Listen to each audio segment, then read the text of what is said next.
घटना हुई है उसमें पुलिस की तरफ से 3 एफआईआर पंजीकृत हुई है और ये 3 एफआईआर जो है उनमें हम लोगों ने इन्वेस्टिगेशन शुरू की और जो तथ्य आए हैं सीसीटीवी एनालिसिस हम लोगों ने किया है और जो बाकी एविडेंस है उसके आधार पर अभी 5 लोगों की गिरफ्तारी हुई है। 5 लोगों की गिरफ्तारी के बाद में बाकी जो अभियुक्त हैं उनको आइडेंटिफाई करने का काम हमारी टीम ने शुरू कर दिया है और कुछ बाकी जो अभियुक्त हैं उनकी गिरफ्तारी के लिए टीमें लगी हुई है। जल्दी बाकी जो अभियुक्त हैं उनको भी गिरफ्तार किया जाएगा। उसकी गिरफ्तारी सच्चाई क्या है? क्या पुलिस को उसकी तलाश है? क्या वो मास्टरमाइंड है? क्या गिरफ्तार हो गया? देखिए, अब्दुल मलिक जो है उसकी पुलिस तलाश कर रही है, वो भी हमारे केस में नामजद अभियुक्त है और चूंकि ये जो अवैध निर्माण का कार्य था ये अब्दुल मलिक के द्वारा ही किया गया था, तो अवैध निर्माण का जो ध्वस्तीकरण की जो कार्रवाई थी उसका सबसे ज्यादा विरोध उसी के द्वारा किया गया था। इतनी बड़ी घटना हो गई और खुफिया तंत्र क्या करता सर? सर जानकारी नहीं मिली, आप लोग फेल हो गए सर इस चीज में। एलआईयू रिपोर्ट आप लोगों ने दी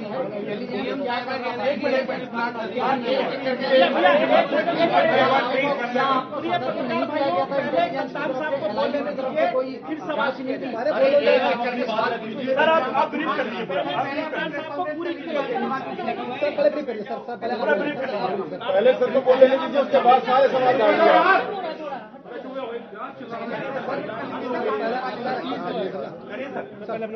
देखिए, इस घटना के रिगार्डिंग जो पुलिस की प्रिपरेशन है और पुलिस का एग्जीक्यूशन है उसके लिए हम लोगों ने एक प्रॉपर प्लानिंग की थी, प्रॉपर एक डिप्लॉयमेंट प्लान तैयार किया गया था, प्रॉपर फोर्स की ब्रीफिंग की गई थी और नैनीताल जनपद की और उत्तराखंड पुलिस की जो उपलब्धता है उसको देखते हुए हम लोगों ने एक अच्छा खासा फोर्स जो है डिप्लॉय किया था और आप लोगों ने देखा भी होगा कि जो अतिक्रमण स्थल है वहां से हमारे कर्मचारी और जो निगम के कर्मचारी और बाकी जो लोग हैं वो सुरक्षित वहां से निकले थे। हालांकि पथराव वहां हुआ था, लेकिन ये जो सेकंड घटनाक्रम हुआ है थाने का घेराव और वहां पर जो हुआ है और जो आगजनी हुई है, इसके लिए जो उपद्रवी तत्व हैं उन्होंने एक षड्यंत्र के तहत और चूंकि भारी संख्या में उपद्रवी थे तो पुलिस का काफी हमारा जो फोर्स है और जो मैन पावर है वो अतिक्रमण स्थल पर जो पथराव हो रहा था उसको न्यूट्रलाइज करने में लगा रहा। तो इस दौरान ये घटना हुई, इसके लिए भी हम लोगों ने प्रभावी कार्रवाई की और लगभग आधे घंटे में हमने अपना थाना और जो बाकी शहरों से कब्जे में लिया और जो डिस्ट्रिक्ट फोर्स है उसने अपने ही बलबूते अपनी जो मैन पावर थी उससे शांतिपूर्ण तरीके से कस्बे में और बनभूलपुरा में जो नियंत्रण है वो भी पाया स्थिति पर।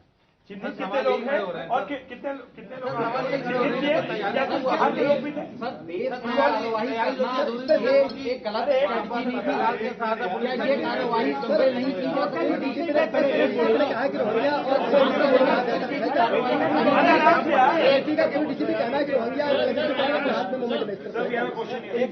की चिन्हित कितने लोग करे हैं? क्या कोई बाहर का भी इसमें लोग इन्वॉल्व थे? बाहर के लोग कितने हैं? सीसीटीवी फुटेज का और जो जितने भी हमारे पास वीडियो शेयर हुए हैं, कुछ मीडिया के लोगों ने भी हमसे वीडियो शेयर किए हैं, कुछ पब्लिक वालों ने भी हमसे वीडियो शेयर किए हैं, उसके आधार पर हम लोगों को चिन्हित कर रहे हैं। जैसे जैसे लोग चिन्हित होते जा रहे हैं और एविडेंस कलेक्ट होते जा रहे हैं उसके हिसाब से हम आप लोगों को ब्रीफ करते जा रहे हैं। किसी ग्रुप का हाथ तो नहीं था बाहर के? सर बांग्लादेशी रोने की भी पूरी देखिए, बहुत सारे इन्वेस्टिगेशन के तथ्य हैं जो समय आने पर जैसे जैसे डेवलपमेंट होगा हम आपको बताते हैं।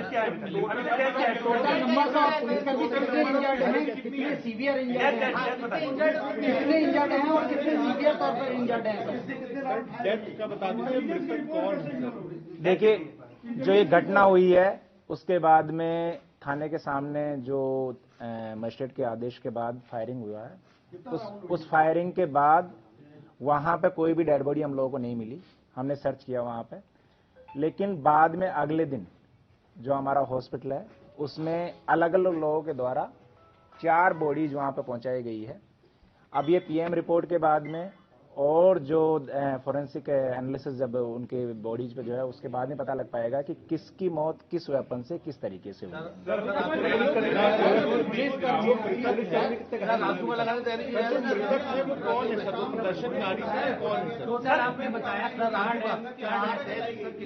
चार डेथ पहले हुई, एक एक्सीडेंट का केस बाद में आया, तो उस दिन के हम 5 डेथ मान रहे हैं। अभी 5 डेथ में से ये बाद में इन्वेस्टिगेशन के बाद और एनालिसिस के बाद पता लगेगा कि इनमें से कितनी डेथ ऐसी है जो उस उपद्रव के दौरान हुई है। अरे भैया सर अब के हालात क्या है, आगे के लिए क्या रणनीति आप लोग बना रहे हैं? बनभूलपुर में पूरा सर्चिंग कर रहे हैं, क्या क्या स्थिति आ गई है? देखिए, सबसे पहले प्राथमिकता हमारी ये है कि नैनीताल शहर में, हल्द्वानी कस्बे में और उत्तराखंड में शांति व्यवस्था बनी रहे। उसके लिए हम अपने जिले के लेवल पर बाकी जिले में भी हर जगह सतर्कता बरती जा रही है। आप लोगों ने देखा होगा कि दंगे के बाद में बनफूलपुरा शहर के साथ साथ हल्द्वानी शहर में भी एक कर्फ्यू लगाया गया था, लेकिन अब स्थिति नियंत्रणपूर्ण है। इसीलिए हम लोगों ने बनफूलपुरा थाना क्षेत्र को छोड़ के बाकी जो क्षेत्र है उसमें कर्फ्यू से ढील दी है। हल्द्वानी जो बाकी कस्बा है वो कर्फ्यू से बाहर किया गया है। जो एसेंशियल सप्लाई वो बाकी चीजें जो है वो हमने शुरू कर दी है, और जैसे बनफूलपुरा में धीरे धीरे स्थिति और सामान्य हो जाएगी, हम उस क्षेत्र को भी बनफूलपुरा में अभी चल क्या रहा है? अभी चल क्या रहा है? बनफूलपुरा में सर कोई पुलिस जवान पूछो ना सर, पुलिस के जवान सर एक बहुत इम्पोर्टेंट सवाल है, सुरक्षा से जुड़ा एक बहुत इम्पोर्टेंट सवाल है। ये जो अब्दुल मलिक है और उसका बेटा, उनका क्या रोल आ रहा है? क्या नामजद के अलावा भी मास्टरमाइंड उन्हीं को माने या कोई और भी मास्टरमाइंड है? देखिए, ये विवेचना का तथ्य है और जैसे इन्वेस्टिगेशन होती जाएगी उसके हिसाब से हम बताएंगे कि सारे उपद्रव के पीछे और अगर कोई कॉन्स्पिरेंसी है तो उसमें कौन जिम्मेदार है। जो घटना हुई है उसमें पुलिस की तरफ से 3 एफआईआर पंजीकृत हुई है, और ये 3 एफआईआर जो है उनमें हम लोगों ने इन्वेस्टिगेशन शुरू की और जो तथ्य आए हैं सीसीटीवी एनालिसिस हम लोगों ने किया है, और जो बाकी एविडेंस है उसके आधार पर अभी 5 लोगों की गिरफ्तारी हुई है। 5 लोगों की गिरफ्तारी के बाद में बाकी जो अभियुक्त हैं उनको आइडेंटिफाई करने का काम हमारी टीम ने शुरू कर दिया है, और कुछ बाकी जो अभियुक्त हैं उनकी गिरफ्तारी के लिए टीमें लगी हुई है। जल्दी बाकी जो अभियुक्त हैं उनको भी गिरफ्तार किया जाएगा। उसकी गिरफ्तारी हो गई? सच्चाई क्या है? क्या पुलिस को उसकी तलाश है? क्या वो मास्टरमाइंड है? क्या गिरफ्तार हो गया? देखिए, अब्दुल मलिक जो है उसकी पुलिस तलाश कर रही है, वो भी हमारे केस में नामजद अभियुक्त है।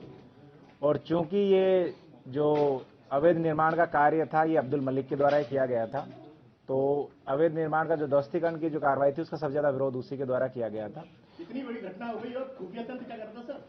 सर जानकारी नहीं मिली, आप लोग फेल हो गए सर इस चीज में। लाइव रिपोर्ट आप लोगों ने दी सर,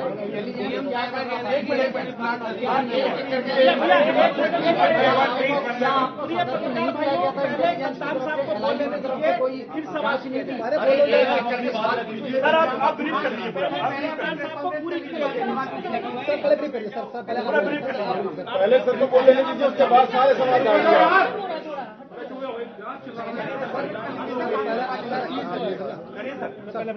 देखिए, इस घटना के रिगार्डिंग जो पुलिस की प्रिपरेशन है और पुलिस का एग्जीक्यूशन है उसके लिए हम लोगों ने एक प्रॉपर प्लानिंग की थी, प्रॉपर एक डिप्लॉयमेंट प्लान तैयार किया गया था, प्रॉपर फोर्स की ब्रीफिंग की गई थी, और नैनीताल जनपद की और उत्तराखंड पुलिस की जो उपलब्धता है उसको देखते हुए हम लोगों ने एक अच्छा खासा फोर्स जो है डिप्लॉय किया था। और आप लोगों ने देखा भी होगा कि जो अतिक्रमण स्थल है वहां से हमारे कर्मचारी और जो निगम के कर्मचारी और बाकी जो लोग हैं वो सुरक्षित वहां से निकले थे, हालांकि पथराव वहां हुआ था। लेकिन ये जो सेकंड घटनाक्रम हुआ है थाने का घेराव और वहां पर जो हुआ है और जो आगजनी हुई है, इसके लिए जो उपद्रवी तत्व हैं उन्होंने एक षड्यंत्र के तहत, और चूंकि भारी संख्या में उपद्रवी थे तो पुलिस का काफी हमारा जो फोर्स है और जो मैन पावर है वो अतिक्रमण स्थल पर जो पथराव हो रहा था उसको न्यूट्रलाइज करने में लगा रहा।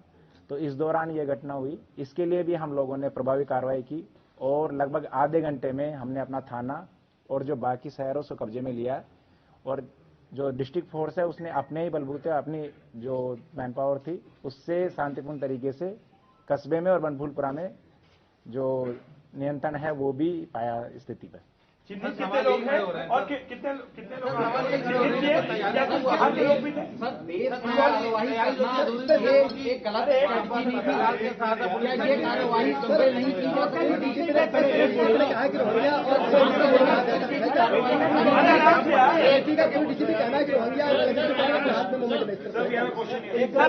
चिन्हित कितने लोग करे हैं? क्या कोई बाहर का भी इसमें लोग इन्वॉल्व थे?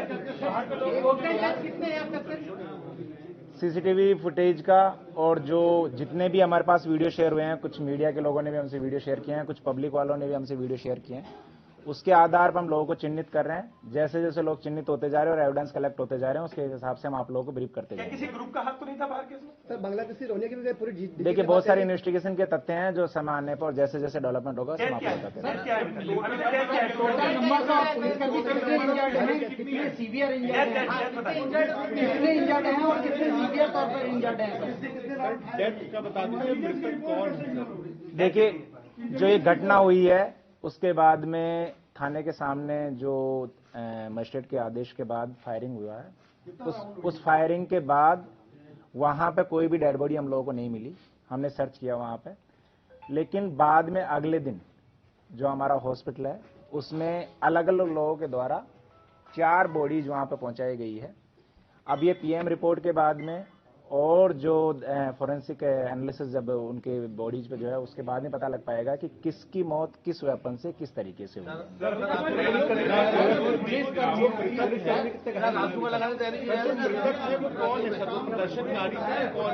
आपने बताया 4 डेथ पहले हुई, एक एक्सीडेंट का केस बाद में आया, तो उस दिन के हम 5 डेथ मान रहे हैं। अब ये 5 डेथ में से ये बाद में इन्वेस्टिगेशन के बाद और एनालिसिस के बाद पता लगेगा कि इनमें से कितनी डेथ ऐसी है जो उस उपद्रव के दौरान हुई है। अरे भैया सर अब के हालात क्या है, आगे के लिए क्या रणनीति आप लोग बना रहे हैं? बनभूलपुर में पूरा सर्चिंग कर रहे हैं, क्या क्या स्थिति आ गई है? देखिए, सबसे पहले प्राथमिकता हमारी ये है कि नैनीताल शहर में, हल्द्वानी कस्बे में और उत्तराखंड में शांति व्यवस्था बनी रहे। उसके लिए हम अपने जिले के लेवल पर बाकी जिले में भी हर जगह सतर्कता बरती जा रही है। आप लोगों ने देखा होगा कि दंगे के बाद में बनभूलपुरा शहर के साथ साथ हल्द्वानी शहर में भी एक कर्फ्यू लगाया गया था, लेकिन अब स्थिति नियंत्रणपूर्ण है। इसीलिए हम लोगों ने बनभूलपुरा थाना क्षेत्र को छोड़ के बाकी जो क्षेत्र है उसमें कर्फ्यू से ढील दी है। हल्द्वानी जो बाकी कस्बा है वो कर्फ्यू से बाहर किया गया है। जो एसेंशियल सप्लाई वो बाकी चीजें जो है वो हमने शुरू कर दी है। और जैसे बनभूलपुरा में धीरे धीरे स्थिति और सामान्य हो जाएगी, हम उस क्षेत्र को भी। बनभूलपुर में अभी चल क्या रहा है? अभी चल क्या रहा है? सर कोई पुलिस जवान पूछो ना सर, पुलिस के जवान। सर एक बहुत इम्पोर्टेंट सवाल है, सुरक्षा से जुड़ा एक बहुत इम्पोर्टेंट सवाल है। ये जो अब्दुल मलिक है और उसका बेटा, उनका क्या रोल आ रहा है? क्या नामजद के अलावा भी मास्टरमाइंड उन्हीं को माने या कोई और भी मास्टरमाइंड है? देखिए, ये विवेचना का तथ्य है और जैसे इन्वेस्टिगेशन होती जाएगी उसके हिसाब से हम बताएंगे कि सारे उपद्रव के पीछे और अगर कोई कॉन्स्पिरेंसी है तो उसमें कौन जिम्मेदार है।